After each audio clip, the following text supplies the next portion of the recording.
Hello বন্ধুরা, তোমরা সবাই কেমন আছো? Welcome to my YouTube channel. আজকে একটা নতুন ভিডিও শেয়ার করলাম, আশা করি তোমাদের ভালো লাগবে। সকাল সকাল ঘুম থেকে উঠে আমি অফ ক্যামেরা বাসি কাজ সেরে রেখেছি মোটামুটি। এখন বিছানা গুছিয়ে রাখলাম। রায়ানও আজকে আমার সাথে তাড়াতাড়ি উঠে পড়েছে। আর তোমরা তো জানো, যাদের ছোট বাচ্চা আছে, মায়ের সাথে বাচ্চার যদি একবার ঘুম ভেঙে যায় তাহলে আর কোনো কাজ হবে না, আর ও কারোর কাছে থাকতে চায় না। তো আমি তাই ওকে নিয়েই কাজ করতে থাকছি। আর সকাল সকাল উঠেই দেখি আজকে বাইরে দেখি বৃষ্টি শুরু হয়ে গেছে, কিন্তু বৃষ্টিতে তো আর ভিজতে পারবো না।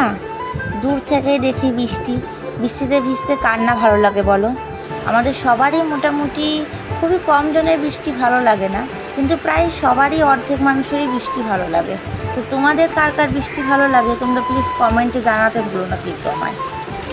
আর বৃষ্টি দেখা হয়ে গেল, এবার আমি মায়েদের ঘরে বিছানা তুলতে চলে এসেছি। মা মানে আমার শাশুড়ি মা, উনি নামেই আমার শাশুড়ি মা, কিন্তু উনি আসলেই আমার নিজের মায়ের থেকেও বেশি। আমার বলতে কোনো লজ্জা নেই, উনি আমার পুরো একদম বন্ধুর মতো। আর আমরা দুজনে সারাক্ষণ এত বেশি খুনসুটি করি যে আমাদের কেউ দেখলে মনেই হবে না যে আমরা শাশুড়ি বৌমা। আমরা ভীষণ মজা করি। আর ওনার হাতের রান্না মানে জাস্ট অসাধারণ। উনি আজকে রান্না করছে ধনে পাতা দিয়ে কচু মাছ, তো তোমরা দেখতেই পাবে। তো আজকের রেসিপিটা শেয়ার করলাম না। তোমরা যদি কাউকে রেসিপিটা জানতে চাও কীভাবে মা মাছটা রান্না করলো, তোমরা আমাকে কমেন্টে জানিও, আমি তখন ভিডিওটা ছাড়বো। তো আজকে তো আমাদের যেটা ডেলি ব্লগ নিয়ে ছাড়ছি না, আমাকে তো আজকে রেসিপি দেখালে হবে না, তোমরা তো জানো। আর রায়ান যা ভীষণ দুষ্টু, ও একটা ভিডিও আমাকে আপলোড করতে দেয় না, ও সারাক্ষণ খালি অন ক্যামেরা চলে আসে। হ্যাঁ, মা মাছ ভাজা করছে, আমি ক্যামেরাম্যান আসছে। তারপরে ইয়ে করবো, ভালো করে কড়াই গরম না হলে মাঝে নরম ভেঙে যাবে।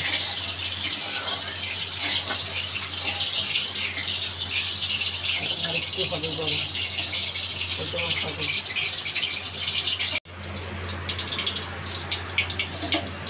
শাশুড়ি রান্না করবে আর আমি ক্যামেরাম্যান।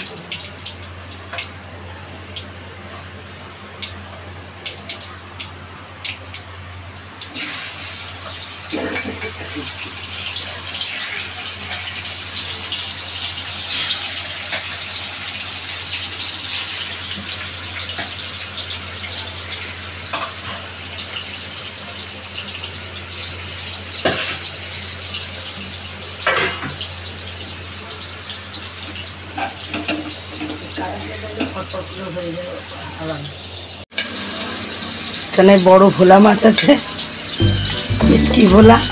এখানে সিজনে ফুটছে কড়াই। সত্যি কথা বলতে আমার সেরকমভাবে রান্নাটা শেখা হয়নি। আর মায়ের হাতে এত দারুণ রান্না, আমি বলতে গেলে একটু ইচ্ছা করেই শিখিনি আর কি। যদি মায়ের হাতে রান্নাটা মিস করে যায়, উনি প্রতিটা দিন এত সুন্দর সুন্দর রান্না করে যে কি বলবো। আর এটা হচ্ছে আমাদের গলির মধ্যে একটা চৌবাচ্চা, এখান থেকে আমরা জল ভরি। আমাদের ভীষণ জলের ওই একটাই সমস্যা, আমাদের জলের সমস্যা। আর তোমরা তো জানো জল ছাড়া কোনো কাজ হয় না, ঘুম থেকে ওঠা মানেই জলের আগে কাজ শুরু। তো আগেই আমাদের জলের সমস্যা। আর এটা হচ্ছে আমাদের গলিতে, এগুলোর মধ্যে আমরা জল ভরে রাখি। প্লিজ তোমরা কেউ বাজে মন্তব্য করো না, আসলে অনেক দিনের পুরনো বাড়ি তো, তাই জন্য এরকম দেখাচ্ছে দেওয়ালগুলো। আমরা এখন যাচ্ছি বাইরে জল আনতে।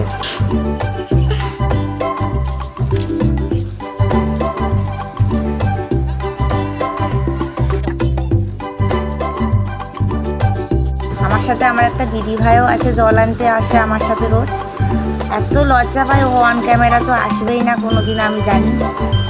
আর এই জায়গাতে আমরা জল ভরতে আসি। এই জায়গাটা এত সুন্দর লাগে, বিশেষ করে গাছপালার জন্য। আমার জল আনা হয়ে গেছে, এখন আমি কাচবো জামা কাপড়।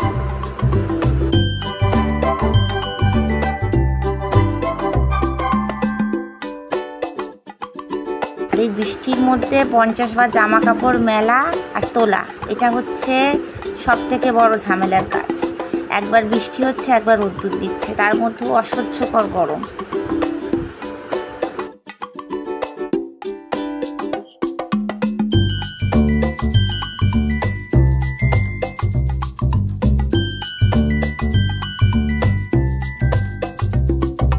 এদিকে মায়ের রান্না মোটামুটি শেষ। আজকে আমাদের মেনু হচ্ছে মাছের ঝোল আর আলু ভাজা আর ভাত। ব্যাস এইটুকুই আমাদের আজকে। সিম্পল খাবো, ভালো খাবো। আমি তো বৃষ্টিতে এদিকে ভিজে গেছি জল আনতে গিয়ে। সো এবার আমি স্নান করে চলে এসেছি। এবার আমি পুজো দিতে যাব। আমাদের ঘরে সব থেকে বেশি ভালো লাগে আমার ঠাকুরঘর। ঠাকুরঘরে যদি আমায় কেউ বলে সারাদিন থাকতে, আমি সারাদিন ঠাকুর ঘরেই থেকে যাবো। আমার এত ভালো লাগে ঠাকুরঘরটা। তোমরা প্লিজ ভিডিওটা স্কিপ করো না, তোমরা দেখো।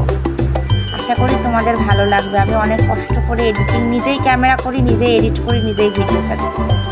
তোমরা কেউ বাজে মন্তব্য করো না, আমি রিকোয়েস্ট করছি তোমাদেরকে। যদি ভালো না লাগে তো দেখো না, কিন্তু বাজে মন্তব্য করো না প্লিজ।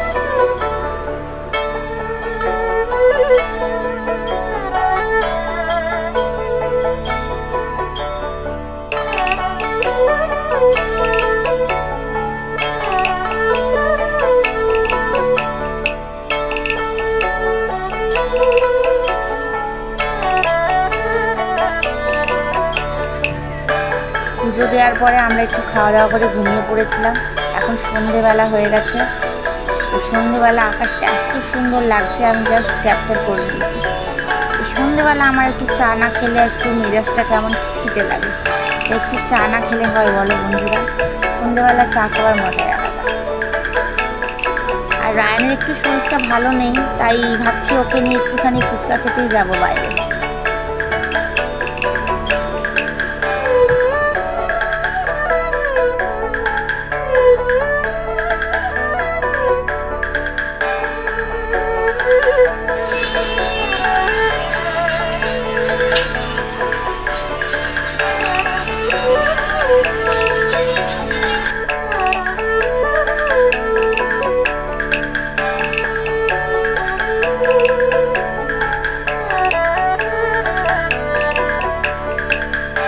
দই ফুচকা কার না খেতে ভালো লাগে? ছোট বড় সবারই দই ফুচকা ভীষণ প্রিয়।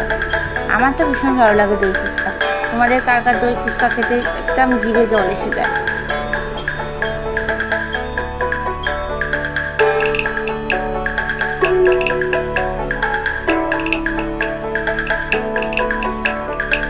এবারে রাতের রান্না গরম করার পাড়া। আমি তো রান্না বান্না করতে পারি না, কিন্তু আমি রান্নাটুকু গরম করি, ওইটুকু আমার কাজ। রান্না গরম করাটা, ওইটুকু সময়টা আমি একটু মাকে একটু রেস্ট দিই। বাকি সময় তো আমি মাই রান্না করে সবসময়, কিন্তু আমি রান্নাটা গরম করতে পারি। যেদিন রান্না শিখবো সেদিন আমি তোমাদেরকে একটা ব্লগ করে দেখিয়ে দেবো আমি একটা রান্না যদি শিখেওছি আমার শাশুড়ির কাছ থেকে। ঠিক আছে বন্ধুরা? যদি দেখতে চাও তো তবেই কথা।